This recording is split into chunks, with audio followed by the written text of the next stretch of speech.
sini saya akan membahas tentang pelajaran fisika dengan guru pembimbing Ibu Yuniar SPD. Langsung saja kita memasuki videonya. Baik, langsung saja kita ke materi yang pertama, yaitu momentum dan impuls.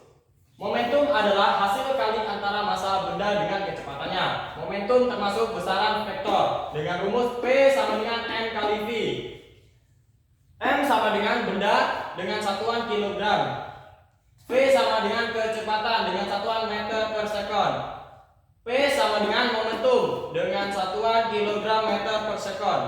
Sedangkan impuls adalah hasil kali gaya dengan selang waktu selama gaya tersebut bekerja pada suatu benda dengan rumus I sama dengan F kali delta T. Dengan I sama dengan impuls dengan satuan Newton sekon. F sama dengan gaya dengan satuan Newton. Delta T sama dengan perubahan waktu dengan satuan sekon. Baiklah, langsung saja ke contoh soal yang pertama. Baiklah, di sini langsung saja kita masuki contoh soal momentum dan impuls. Sebuah bola dipukul dengan gaya 100 meter sehingga melambung dengan kecepatan 200 meter per sekon. Pemukul menyentuh bola dalam waktu 0,2 sekon. Massa bola tersebut adalah, yang diketahui dari soal adalah F gaya sama dengan 100 Newton. Kemudian kecepatan V sama dengan 200 meter per sekon. Kemudian delta T sama dengan 0,2 sekon. Yang ditanya dari soal adalah massa bola tersebut adalah M yang ditanya. Jadi untuk menjawab soal di atas kita membutuhkan rumus M dikali V sama dengan F dikali delta T. Tulis lagi, M dikali V-nya 200 sama dengan 100 dikali 0,2. M sama dengan 100 dikali 0,2 per 200. 100 dikali 0,2 adalah 20 per 200. Kita coret. Jadi hasilnya adalah 0,1 kg. Baiklah, ini hasil dari soal yang di atas. Langsung saja kita masuk materi yang kedua, yaitu fluida.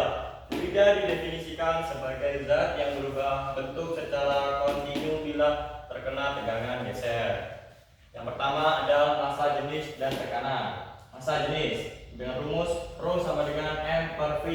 Tekanan sama dengan rumus P sama dengan F per A atau F sama dengan P kali A. Tekanan hidrostatis dengan rumus P sama dengan Rho GH. Hukum Pascal.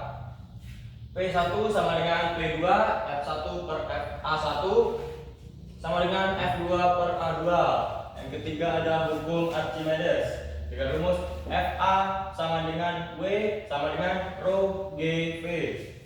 Jika benda terapung, maka rumusnya adalah Rho benda sama dengan V tercelup per V total dikali Rho fluida. Yang keempat ada kapilaritas dengan rumus Y sama dengan 2 gamma cos theta per Rho GR. Yang kelima ada kontinuitas dengan rumus A1 dikali V1 sama dengan A2 dikali V2. Yang keenam ada Bernoulli dengan rumus P1 tambah setengah Rho V1 kuadrat ditambah Rho GH1 sama dengan P2 tambah setengah Rho V2 kuadrat ditambah Rho GH2. Yang ketujuh ada Venturimeter dengan rumus V sama dengan akar 2GH per A1 per A2 kuadrat dikurang 1. Yang kedelapan ada Torricelli dengan rumus V sama dengan akar 2GH. Langsung saja kita masuki contoh soalnya. Oke, langsung saja masuki contoh soalnya. Di sini saya mengambil contoh soal tentang tekanan hidrostatik. Bejana berisi air dengan massa jenis 1000 kg per meter kubik. Jika gravitasi sama dengan 10 meter per sekon kuadrat, tekanan hidrostatika pada titik P adalah. Nah, dari soal di atas dapat kita ketahui Rho sama dengan 1000 kg per meter kubik. Kemudian gravitasi sama dengan 10 meter per sekon kuadrat. Dan H sama dengan H1 dikurang H2. Masukkan saja H1 20 dan H2 nya 10. 20 dikurang 10 sama dengan 10 cm. Kita jadikan meter, jadi hasilnya 0,1 meter. Yang ditanya adalah P.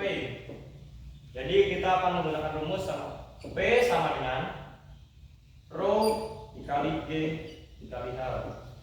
Masukkan nilainya 1000 kali 10 dikali 0,1. Jadi hasilnya 1000 Newton per meter kuadrat. Inilah hasil dari contoh soal yang saya ambil. Langsung saja kita masuki materi selanjutnya. Langsung saja kita masuki materi yang ketiga tentang gelombang cahaya. Yang pertama ada interferensi. Terjadi ketika dua gelombang datang bersamaan pada suatu tempat. Yang pertama ada interferensi maksimum dengan rumus D sin theta sama dengan N kali lambda per D YN per L sama dengan N kali lambda. Yang kedua ada interferensi minimum dengan rumus D sin theta sama dengan 2N kurang 1 dikali lambda per 2. D sama dengan D YN per L sama dengan 2N dikurang 1 dikali lambda per 2. Yang kedua ada difraksi celah tunggal. Gelombang mengalami pembelokan karena celah. Dengan rumus D sin theta sama dengan N kali lambda, D YN per L sama dengan N kali lambda, D sama dengan 1 dikali N untuk difraksi gelap. Yang ketiga ada polarisasi. Terseratnya sebagian arah getar cahaya. 4 cara memperoleh cahaya terpolarisasi dari cahaya tak terpolarisasi. Yang pertama, menyerap selektif, yang kedua pemantulan, yang ketiga pembiasan ganda, yang keempat hembusan. Adapun keterangan dari rumus-rumusnya adalah D jarak dua celah dengan satuan M, YN jarak terang ke N terhadap terang pusat dengan satuan M, L jarak celah ke layar dengan satuan M, lambda panjang gelombang dengan satuan lambda, N sama dengan banyak garis tiap meter, N sama dengan terang ke N atau gelap ke N. Langsung saja kita masuki contoh soalnya. Soal di atas, sebuah celah ganda disinari dengan cahaya yang panjang gelombangnya 6,4 kali 10 pangkat min 7 meter. Kemudian sebuah layar diletakkan 1,5 meter dari celah 0,24 kali 10 pangkat 3 meter min 3 meter. Jarak kedua pita terang yang berdekatan adalah. Nah, dari soal di atas dapat diketahui lambda sama dengan 6,4 dikali 10 angka min 7 meter. Kemudian L-nya sama dengan 1,5 meter. Terus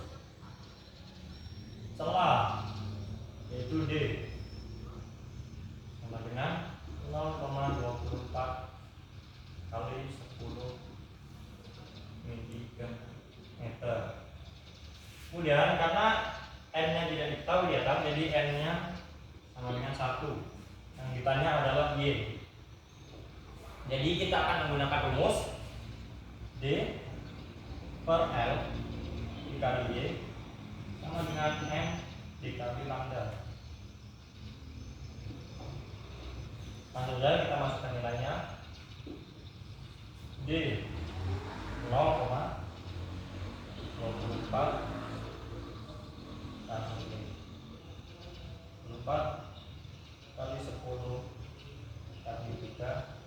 per 1,5 dan Y sama dengan N-nya 1 kali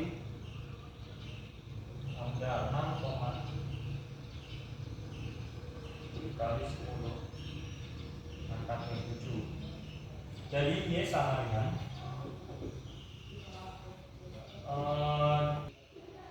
maka sama dengan jawabannya adalah 4 kali 10 angka 3 meter. Dan inilah jawaban dari soal di atas. Langsung saja kita masuk materi yang selanjutnya. Langsung saja kita masuk ke materi yang keempat, yaitu suhu dan kalor. Nah, yang pertama ada suhu. Suhu adalah besaran yang menyatakan derajat panas dingin suatu benda, dan alat yang digunakan untuk mengukur suhu tersebut adalah termometer. Rumus dari skala. Yang pertama ada reaumur ke Celcius. T derajat C sama dengan 5/4 T derajat dikali F. Kemudian reaumur ke Fahrenheit. T derajat F sama dengan 9/4 T derajat kali F ditambah 32. Lanjut reaumur ke Kelvin. T K sama dengan 5/4 T derajat dikali F. Kemudian ada Kelvin ke Celcius. T derajat C sama dengan T dikali K dikurang 273. Kemudian kita lanjut ada kalor. Kalor adalah bentuk energi yang berpindah dari benda dengan suhu yang lebih tinggi ke benda yang bersuhu lebih rendah jika keduanya dipertemukan atau bersentuhan. Rumus perpindahan kalor yaitu Q sama dengan M dikali C dikali delta T. Yang kedua ada rumus kalor jenis. C sama dengan Q per M dikali delta T. Yang ketiga ada kapasitas kalor. C sama dengan Q per delta T. Kemudian ada kalor pelebur. Q sama dengan M kali L. Yang kelima ada kalor uap. Q sama dengan M dikali U. Kemudian perpindahan kalor secara. Yang pertama ada secara konduksi. Dengan rumus H Q per T sama dengan K kali A kali delta T per L. Yang kedua perpindahan kalor secara konveksi dengan rumus Q per T sama dengan H kali A kali delta T. Oke, langsung saja kita lanjut ke contoh soalnya. Langsung saja kita memasuki contoh soal suhu dan kalor. Berapa energi kalor yang diperlukan untuk memanaskan besi 2 kg? Besi yang kalor jenisnya 460 Joule per kilogram derajat C dari suhu 15 derajat sampai 100 derajat. Nah, yang diketahui dari soal di atas adalah M-nya 2 kg. Kemudian C dengan 460 Joule per C. Kemudian delta T-nya dengan T2 dikurang T1. Masukkan nilainya. T 100. Kemudian T1 nya 15. Kemudian 45 derajat. Yang ditanya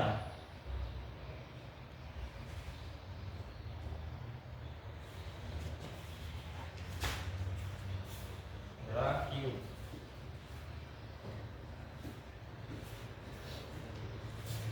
Kita jawab soal dari atas yuk. Kita menggunakan rumus I dengan rumus M dikali C dikali delta T. Kita masukkan angkanya. M-nya 2 kg. C-nya 460. Kemudian delta T-nya 85 derajat.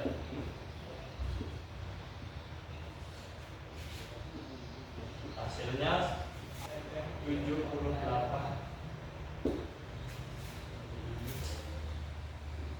joule.